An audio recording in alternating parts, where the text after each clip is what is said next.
I'm here today with Dr. John Balmes, Professor of Medicine at UC San Francisco, where he is Chief of the Division of Occupational and Environmental Medicine at San Francisco General Hospital. He is also a member of the California Air Resources Board appointed by the governor.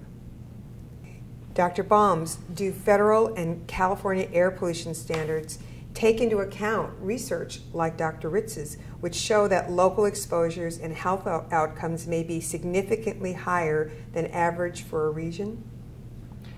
To date, federal and California air quality standards haven't really been designed to address local pollution like Dr. Ritz has studied, especially traffic pollution.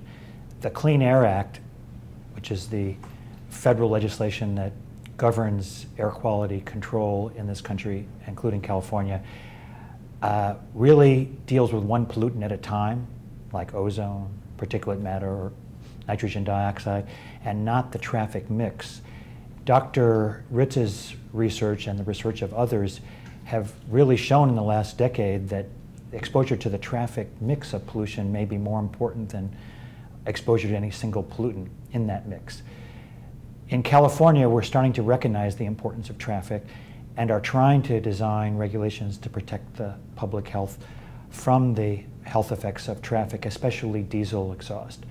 So we have an on-road truck rule, which is to reduce diesel exhaust exposure, and that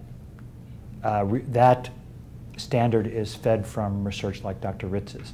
The federal EPA is starting to move towards recognizing that traffic exposure needs to be controlled, but they haven't quite figured out a way to do that yet. And one thing that will need to be done is a re-siting of the monitoring system. Currently, monitors are specifically sited away from traffic to try to capture the regional exposures of individuals, of the population, and are deliberately not trying to pick up the traffic pollution mix. And for the new nitrogen dioxide air quality standard, the EPA is planning on having monitors near heavily trafficked areas.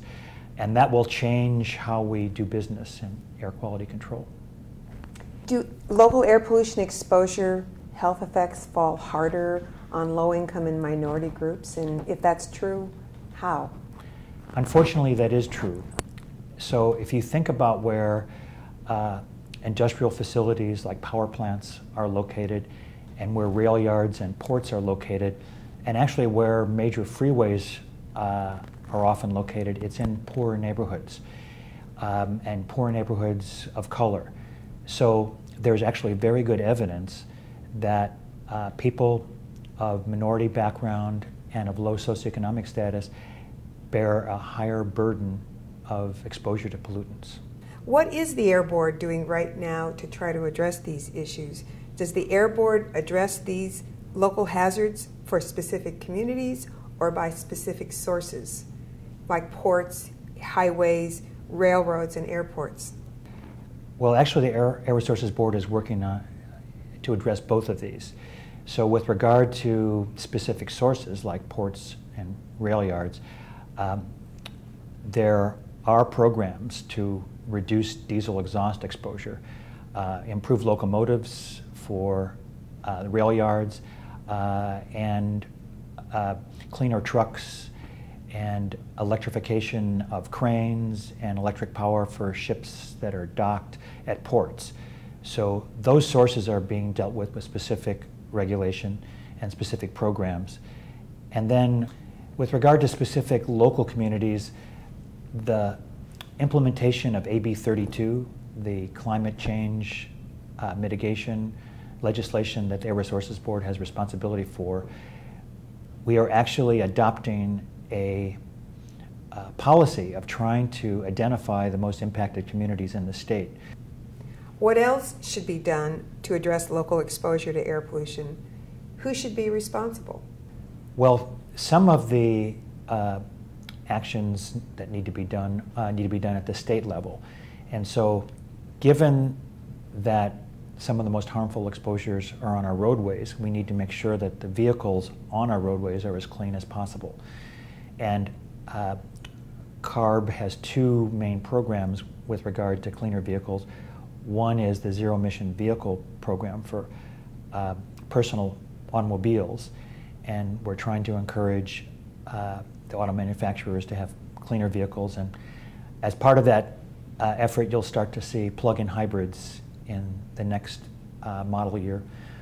And the more that people are driving cleaner vehicles, the better. We need to improve public transportation so that less vehicles are on the road. But at the local level, more needs to be done. We need to make land use decisions that protect all of our population, but especially the most impacted communities. So we need to have higher density housing, less suburban sprawl, so that people are driving less to work and to play.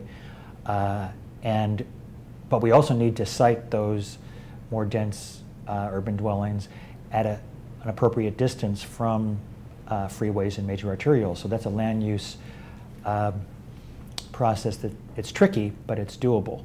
And we have to make special efforts to try to alleviate the environmental injustice that's already occurred to many local communities, so that communities that have been deemed heavily impacted really should have no further pollution sources. We shouldn't be building new industrial facilities or expanding rail yards or ports where communities are already impacted.